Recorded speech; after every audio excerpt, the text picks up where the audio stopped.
کرک میں صلیبی سلطان صلاح الدین ایوبی پر جوابی وار کرنے پر غور کر رہے تھے۔ ان کی مرکزی کمان نے قاصدوں کے ذریعے اپنی بکھری ہوئی فوج کو احکام بھیج دیے کہ مسلمانوں سے لڑنے کی کوشش نہ کرے بلکہ نکلنے کی ترکیب کرے تاکہ جوابی حملے کے لیے زیادہ سے زیادہ فوج بچ جائے۔ ان احکام کے ساتھ ہی انہوں نے 40 جانبازوں کا ایک گروہ تیار کر لیا جسے مجلوس مسلمانوں کے محروب میں شوبک میں داخل ہونا اور لڑکیوں کو وہاں سے نکالنا تھا۔ صلیبی حکمرانوں نے اس خیال سے کہ سلطان صلاح الدین ایوبی مصر سے غیر حاضر ہے وہاں اپنے تخریب کاروں میں اضافہ کرنے کا بھی فیصلہ کر لیا۔ وہ سوڈانیوں اور فاطمیوں کو جلدی سے جلدی متحد کرے قاہرہ پر قبضہ کرنا چاہتے تھے۔ شوبک اور کرک کے درمیانی علاقے میں بہت خون بہہ رہا تھا۔ وہ سارا علاقہ ہموار ریگستان نہیں تھا، کئی جگہوں پر مٹی اور ریتیلی سلوں کے ٹیلے تھے اور کہیں ریت کی گول گول ٹیکریاں تھی جن میں کوئی داخل ہو جائے تو باہر نکلنے کا راستہ نہیں ملتا تھا۔ ایسے علاقوں میں صلیبی بھی مر رہے تھے اور سلطان صلاح الدین ایوبی کے مجاہدین بھی، اور وہاں شوبک کے وہ عیسائی بھی مر رہے تھے جو مسلمانوں کے ڈر سے شہر سے کرک کی سمت بھاگ اٹھے تھے۔ فضا میں گدھوں کے گول اڑ رہے تھے، ان کے پیٹ انسانی گوشت سے بھرے ہوئے تھے۔ صحرائی درندے لاشوں کو چیر پھاڑ رہے تھے اور مارکے کی آرائی کا یہ عالم تھا جیسے افق سے افق تک انسان ایک دوسرے کا کشت اور خون کر رہے ہو۔ اس وسیع ریگزار میں کہیں کہیں نخلستان بھی تھے جہاں پانی مل جاتا تھا۔ تھکے ہارے انسان، زخمی انسان اور پیاس کے مارے ہوئے انسان وہاں جا جا کر گرتے تھے۔ عماد ہاشم سلطان صلاح الدین ایوبی کی فوج کی ایک چھوٹے سے دستے کا کمانڈر تھا۔ وہ شامی باشندہ تھا، اسی لیے وہ اپنا نام عماد شامی بتایا کرتا تھا۔ صلیبیوں کے خلاف جو جذبہ ہر مسلمان سپاہی کے دل میں تھا وہ عماد شامی میں بھی تھا، لیکن اس کے جذبے میں انتقام کا قہر اور غضب زیادہ تھا۔ اس کے متعلق سب جانتے تھے کہ وہ یتیم ہے اور اس کا سگا عزیز رشتہ دار کوئی نہیں، لیکن اسے یہ یقین تھا کہ وہ یتیم ہے یا نہیں کیونکہ اس کا باپ اس کی آنکھوں کے سامنے مرا نہیں تھا۔ وہ 13-14 سال کی عمر میں گھر سے بھاگا تھا۔ اس وقت اس کا گھر شوبک میں تھا۔ اسے اچھی طرح یاد تھا کہ اس کے بچپن میں شوبک پر صلیبیوں کا قبضہ ہوا تھا اور انہوں نے مسلمانوں کا کشت و خون شروع کر دیا تھا۔ اس کا بچپن صلیبیوں کی دہشت میں گزرا تھا۔ اس نے مسلمان جنگی قیدی بھی دیکھے جنہیں مار مار کر لایا جا رہا تھا اور اس کے سامنے 2 قیدیوں کے سر کاٹ دیے گئے تھے کیونکہ وہ زخموں کی وجہ سے چل نہیں سکتے تھے۔ اس نے مسلمان گھروں سے لڑکیاں اغوا ہوتے دیکھی تھی اور اس نے مسلمانوں کو بیگار میں جاتے بھی دیکھا تھا۔ شوبک کے مسلمان کہا کرتے تھے کہ جب شہر میں عیسائی مسلمانوں کو بلا وجہ پکڑ کر کیمپ میں لے جانا شروع کر دے اور ان کے گھروں پر حملے کرنے لگے تو سمجھ لو کہ انہیں مسلمانوں کے ہاتھوں کہیں شکست ہوئی ہے۔ عماد شامی کا گھر بھی محفوظ نہ رہا۔ اس کی ایک بہن تھی جس کی عمر 7-8 سال تھی۔ اسے وہ بہن یاد تھی، بہت خوبصورت اور گڑیا سی بچی تھی۔ گھر میں اس کا باپ تھا، ماں تھی اور ایک بڑا بھائی بھی تھا۔ ایک روز عماد کی گڑیا سی بہن باہر نکل گئی اور لاپتہ ہو گئی۔ باپ نے تلاش کی مگر کہیں نہ ملی۔ ایک مسلمان پڑوسی نے اسے بتایا کہ اسے عیسائی اٹھا لے گئے ہیں۔ باپ شہر کے حاکم کے پاس فریاد لے کر گیا۔ یوں ہی اس نے بتایا کہ وہ مسلمان ہے۔ حاکم اس پر برس پڑا اور اس پر الزام عائد کر دیے کہ وہ حکمراں قوم پر اتنا گھٹیا الزام تھوپ رہا ہے۔ گھر آ کر باپ نے اور عماد کے بڑے بھائی نے عیسائیوں کے خلاف شور شرابہ کیا۔ اس کا نتیجہ یہ ہوا کہ رات کو ان کے گھر حملہ ہوا۔ عماد نے اپنی ماں اور بڑے بھائی کو قتل ہوتے دیکھا۔ وہ باہر بھاگ گیا اور ایک مسلمان کے گھر جا چھپا۔ اس کے بعد وہ اپنے گھر نہیں گیا کیونکہ اس مسلمان نے اسے اس ڈر سے باہر نہیں نکلنے دیا کہ عیسائی اسے بھی قتل کر دیں گے۔ تھوڑے دنوں بعد اس مسلمان نے اسے ایک اور آدمی کے حوالے کر دیا جو اسے چوری چھپے شہر سے باہر لے گیا۔ صبح کے وقت وہ ایک قافلے کے ساتھ جا رہا تھا۔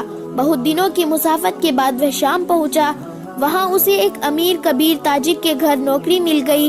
اب اس کی یہی زندگی تھی کہ نوکری کرے اور زندہ رہے۔ وہ ذہنی طور پر بالغ اور بیدار ہو گیا۔ یہ انتقام کا جذبہ تھا۔ اسی جذبے کے زیر اثر اسے فوجی اچھے لگتے تھے۔ اس نے تاجر کی نوکری چھوڑ کر کسی فوجی حاکم کے گھر میں نوکری کر لی۔ عماد نے اسے بتایا کہ اس پر کیا بیتی ہے اور یہ بھی بتایا کہ وہ فوج میں بھرتی ہونا چاہتا ہے۔ اس حاکم نے اس کی پرورش کی اور 16 سال کی عمر میں اسے شام کی فوج میں بھرتی کرا دیا۔ وہ انتقام کے لیے بےتاب تھا۔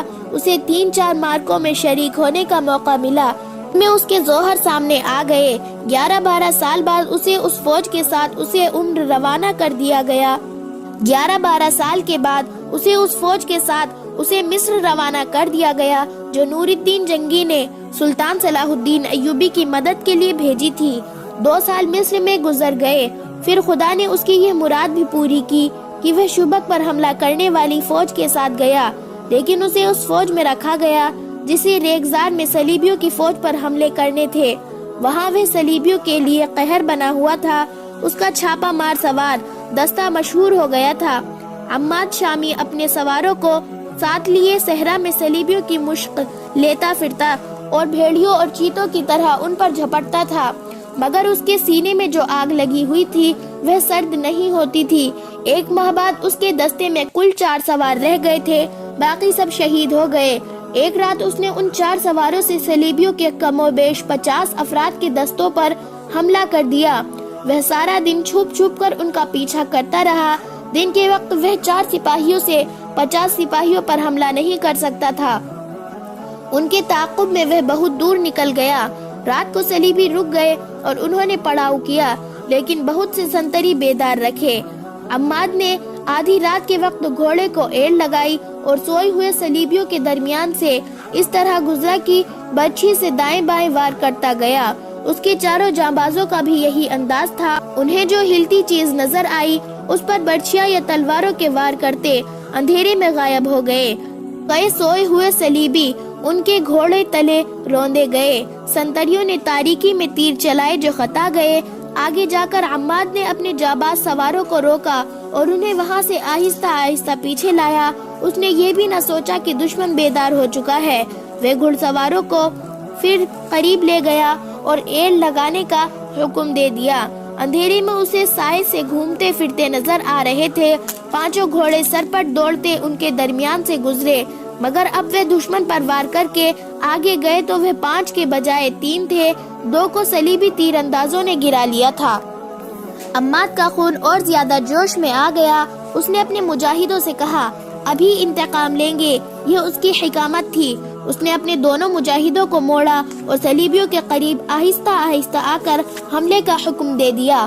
اب تو گھوڑے بھی تھک گئے تھے اور دشمن پوری طرح بیدار ہو گیا تھا۔ اس حملے کا نتیجہ یہ ہوا کہ عماد اکیلا رہ گیا۔ اب کہ وہ دشمن میں سے نکالا تو اس کے ساتھ اپنے 2 ساتھیوں کے بجائے 2 صلیبی تھے جو اس کا تعاقب کر رہے تھے۔ اندھیرے میں اس نے انہیں ان کی للکار سے پہچانا، ورنہ وہ انہیں اپنے ساتھی سمجھ رہا تھا۔ وہ اس کے سر پر پہنچ گئے۔ انہوں نے اس پر تلواروں سے حملہ کیا۔ اس کے پاس لمبی برچھی تھی۔ دوڑتے گھوڑے سے اس نے دونوں کا مقابلہ کیا۔ گھوڑا گھما گھما کر آمنے سامنے آ کر مارکا لڑا۔ لڑائی خاصی لمبی ہو گئی اور وہ دور ہٹتے چلے گئے۔ آخر عماد نے دونوں صلیبیوں کو مار لیا اور دونوں کے گھوڑے شوبک بھیجنے کے لیے پکڑ لیے۔ ان کی تلواریں بھی لے لی، مگر اسے یہ خیال نہ رہا کہ کہاں تک جا پہنچا ہے۔ اس نے گھوڑے کو اور اپنے آپ کو آرام دینے کے لیے ایک جگہ قیام کیا، لیکن وہ سونے سے ڈرتا تھا کیونکہ کسی بھی وقت اور کہیں بھی وہ دشمن کے نرگے میں آ سکتا تھا۔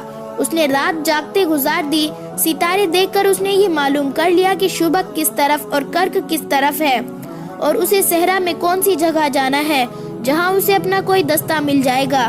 صبح ہوتے ہی وہ چل پڑا۔ وہ صحراؤں میں جنا پلا تھا، بھٹکنے کا کوئی خطرہ نہیں تھا۔ وہ تجربے کار چھاپا مار تھا، خطرے کو دور سے سونگھنے کی اہلیت رکھتا تھا۔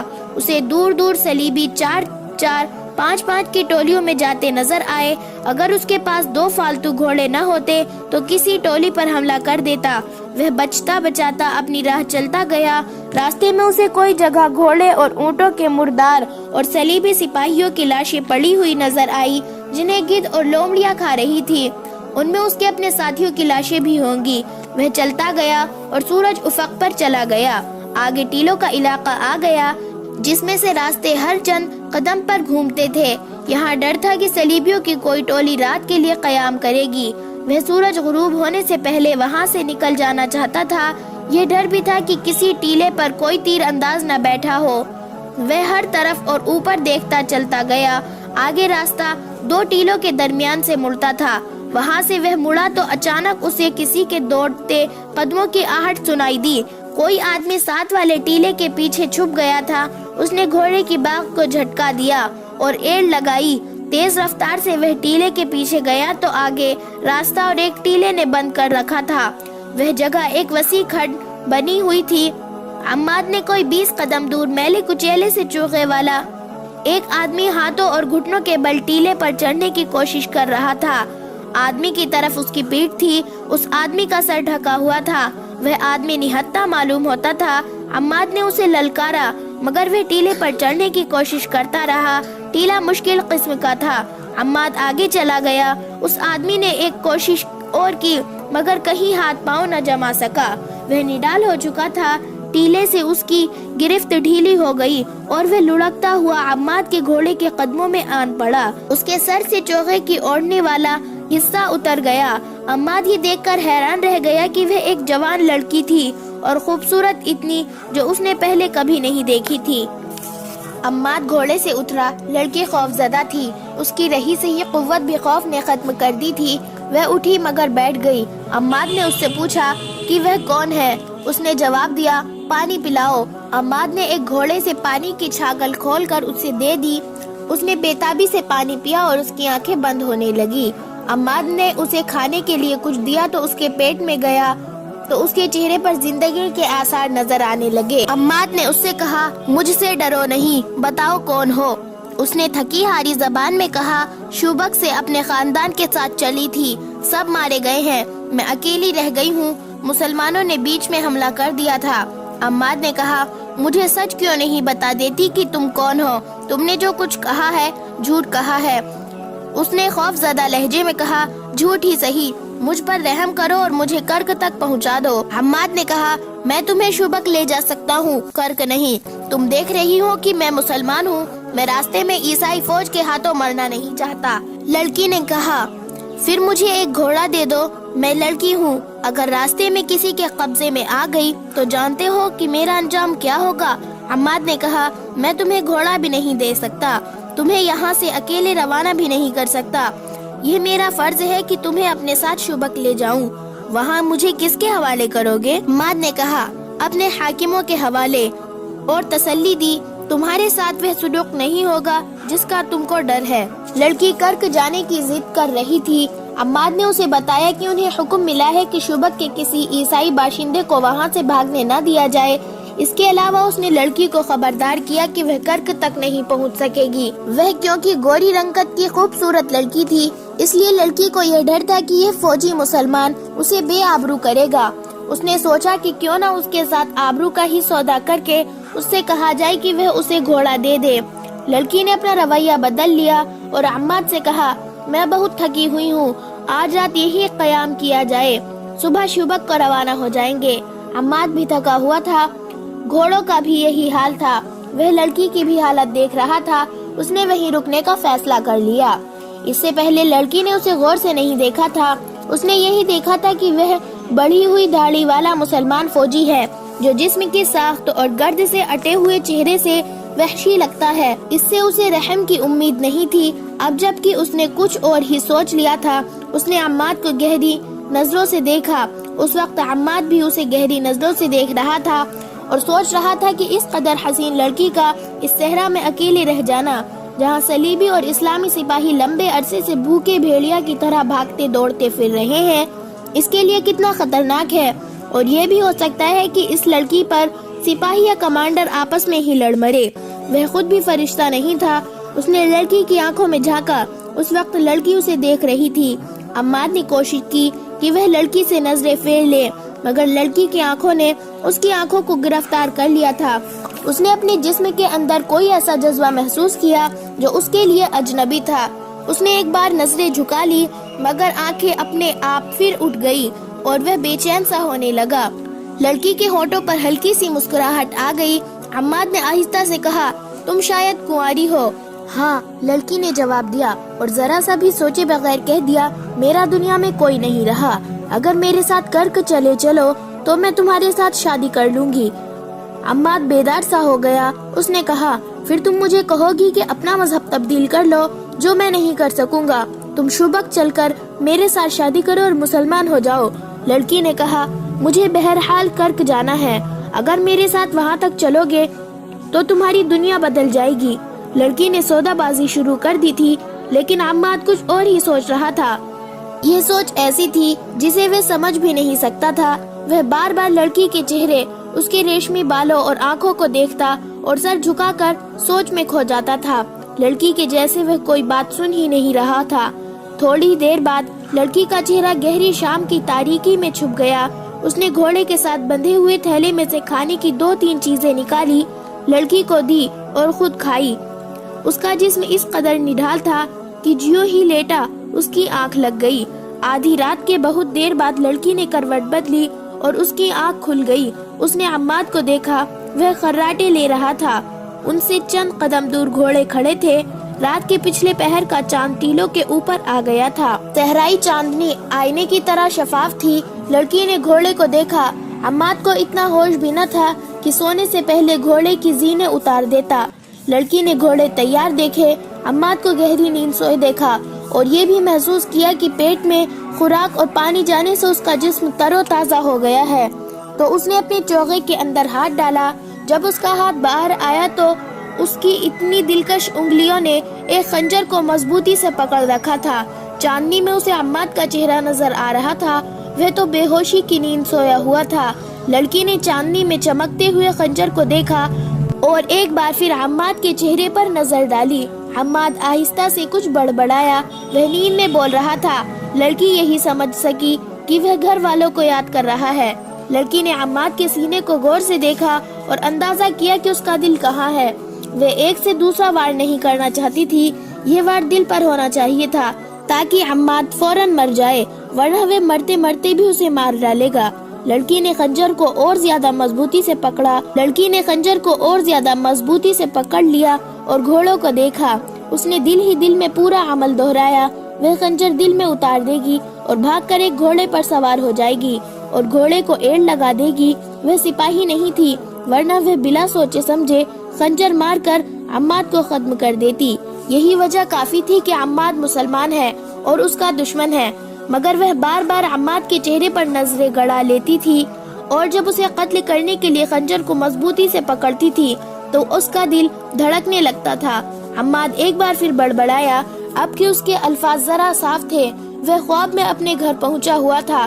اس نے ماں کا نام لیا، بہن کو بھی یاد کیا اور کچھ ایسے الفاظ کہے جیسے انہیں قتل کر دیا گیا اور عماد قاتلوں کو ڈھونڈ رہا تھا. کوئی احساس یا جذبہ لڑکی کو روک نہیں رہا تھا. خوف بھی ہو سکتا تھا، یہ قتل نہ کرنے کا جذبہ بھی ہو سکتا تھا. لڑکی بے چین ہو گئی. اس نے یہ ارادہ کیا کہ قتل نہ کرے.